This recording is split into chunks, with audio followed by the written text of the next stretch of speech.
క్రైస్తవ జీవితంలో దేవుని యొద్ద నుంచి మనం ఏది పొందుకోవాలన్నా ఆయన సన్నిధిలో మనం పోరాడాల్సిందే. ఈ పోరాడే పరంపరలో కొన్నిసార్లు కొన్ని ఈవులను వెంటనే దేవుడు అనుగ్రహిస్తాడు, మరి కొన్నిటిని వెంటనే ఇవ్వకపోగా అసలు ఈ ప్రార్థన దేవుడు పట్టించుకోవట్లేదా, ఈ ప్రార్థనకు దేవుడు జవాబు ఇవ్వడేమో అన్నట్లుగా ప్రార్థించి ఆ ప్రార్థనలో ఒక తెలియని విసుగు, ఒక తెలియని అలసట, ఆయన పిల్లలుగా ఎప్పుడు నీ నోట నేను ఓడిపోయాను అని ప్రస్తుతం వచ్చిన ఫలితాన్ని గురించి నువ్వు మాట్లాడద్దు. చనిపోయే వరకు పోరాడు, ప్రాణం పోయే వరకు పోరాడు. తగిన కాలమందు తన మహిమ కొరకు భక్తి జీవితంలోనైనా భక్తి జీవితంలోనైనా దేవుడు మనల్ని గెలిపిస్తాడు.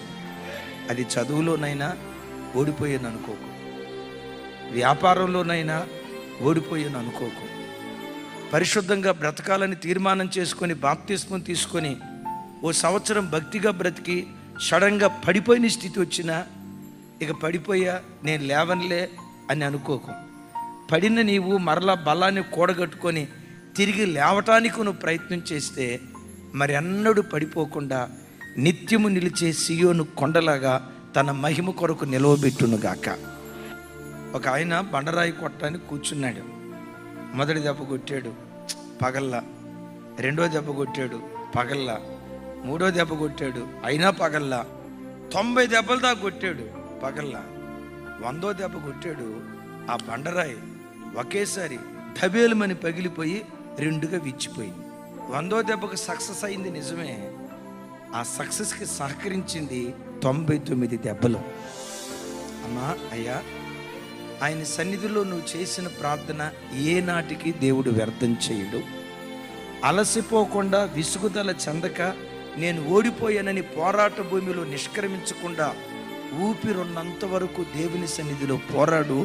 తన మహిమ కొరకు నువ్వు చేసిన ప్రతి ప్రార్థనకు దేవుడు జవాబు దయచేయునుగాక. నా చేతులెత్తి దీవిస్తున్నా. గడిచిన 5 మాసాల్లో ఏ రంగంలో నువ్వు ఓడిపోయావో ఓడిపోయిన చోటే దేవుడు నేను గెలిపించునుగాక. అపజయం పొందిన చోటే దేవుడు నీకు విజయం ఇచ్చునుగాక. అయితే దేవుడు అలా నీకు విజయం ఇవ్వాలంటే పట్టు వదలకుండా పోరాడు.